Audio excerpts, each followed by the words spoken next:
Од Кина пристигнува уште една иницијатива, што ќе има влијание врз глобалниот автомобилски пазар.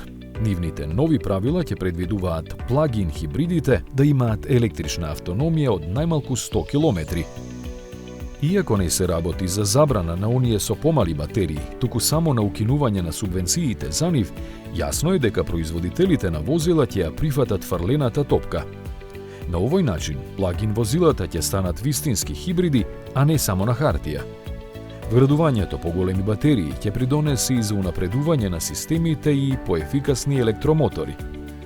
Многу анализи потврдуваат дека собствениците на вакви возила ретко ги возат на струја, туку најчесто ги користат како обични бензинци.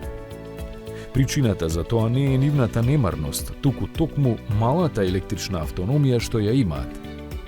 Иако трендовите се менуваат, се уште има доста плагин хибриди со мали батерии, главно од причина да се задржи цената пониска.